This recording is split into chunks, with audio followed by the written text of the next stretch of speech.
Okay, so I decided to change the angle of the table. The light source is there, the door.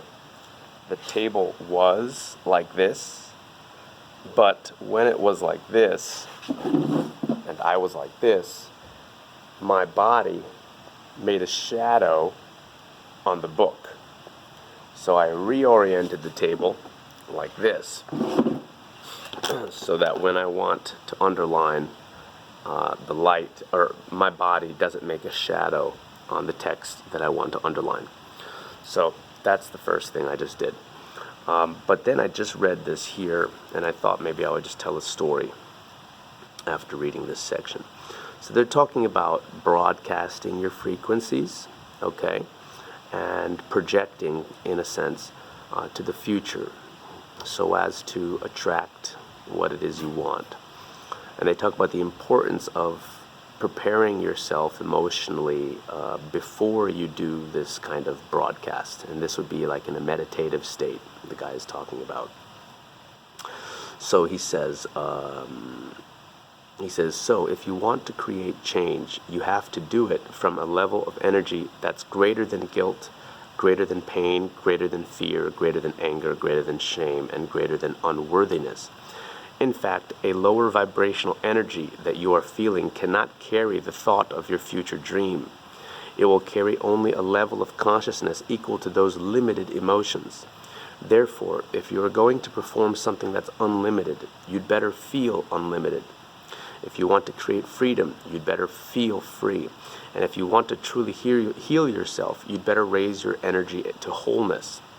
The more elevated the emotion you feel, the greater the energy you're broadcast, and the more influence you will have on the material world of matter. Now, I know I'm kind of starting out of nowhere.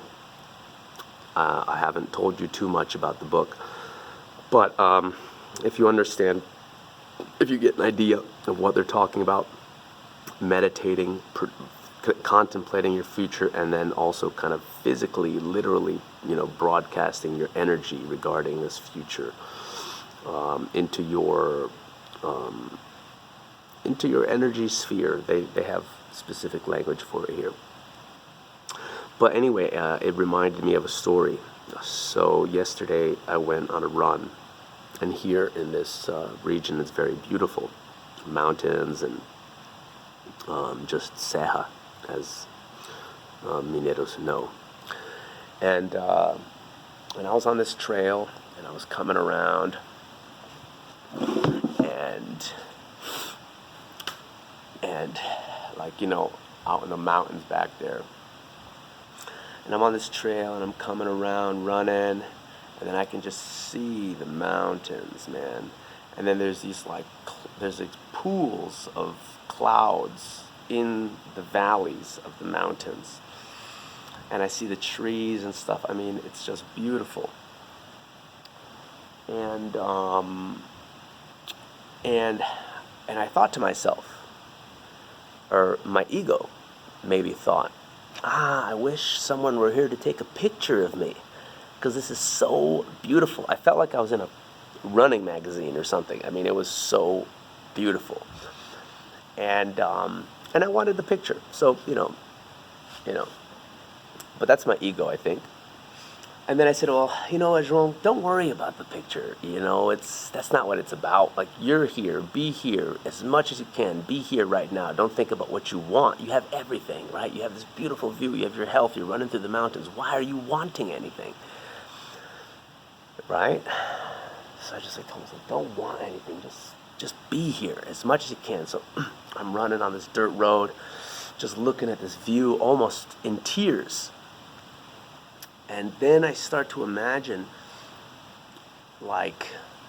possible scenarios in which me being there has some sort of purpose. And then a voice kind of came to me, and I don't want to say a voice that you hear the way you're hearing my voice now. It's kind of like, your inner head voice, but it sounded more, more absolute. It sounded a little bit more powerful.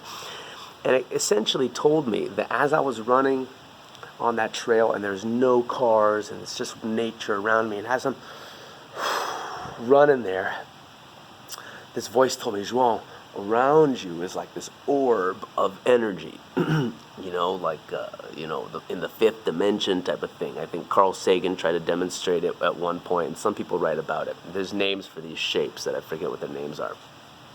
But but he says you're a part of a greater thing, and this thing is like taking in the energy from the environment, and you are also shooting out your appreciation, and you're shooting out your love for this place into this environment, and you're doing this kind of the way a bee may go to a flower, and then the bee goes there and gets the pollen on it, and then the bee flies away, and that's how the bee pollinates other areas and stuff. And I don't know so much about bees, but just bear with the metaphor. So I imagine myself in that sense, and in the same sense, a bee may not know that he's carrying pollen, and he may not know the consequences of all his busyness of being a bee. Yet he does. He has quite a big impact, and so that's how I felt during the run. That maybe I was just a bee, and my being there, just being there and enjoying it, was already participatory in the space, and it did contribute to that space, to the nature around here in some way, and I was able to obviously take away that memory, but maybe there's more to it, in the same way that when the bee leaves the flower, maybe he's had some other effects that he doesn't know about. Maybe I blessed the land a little bit. I don't know. But I think it's central, again, to a lot of our spirituality or religiousness or creativity or whatever we use to deal with unknown things. And there's no doubt that there are always unknowns, right? And not just science, but non-scientific methods for dealing with unknown things. That we need to be able to be free to have our mythologies, our narratives. They don't all have to be accurate. Not everything that we believe has to be proven, has to be true. That's the luxury of believing. The luxury of believing is that, it kind of can be whatever you want, so long as you're not hurting anybody else and you're not hurting yourself, then you can kind of believe whatever you want. And obviously, it helps to be able to be able to have a job and all that kind of stuff so that you can live an ordinary life. But believing is our first freedom, in my opinion. It's the first freedom. And if people feel obligated to just believe things that are true, or that something has to be scientifically, corroborated in order for them to believe it, that's, I'm not going to say that it's wrong, but I'm just saying that's not the only way. And I don't think that that's the best way, personally, because science hasn't proven everything. And I don't know if it's possible for science to prove everything. So anyway, that's a whole different discussion. And so anyway, yeah, I know many of my students already do this, and I'm actually learning from my students. Me being up here has been motivated by my students who are willing to have class at 6 or 7 in the morning, and some of them in other countries waking up early, and I'm just like, wow, they're doing it, so let me start doing it, and let me start really focusing, and so we're all a big team. That's the way I started looking at it. We learn from each other all the time. If you're not learning from other people, then I don't know, maybe you're in a phase of your life where you don't need to, or you're not prepared to, but those are the things, I guess, to conclude. And we kind of have a nice little sunrise happening.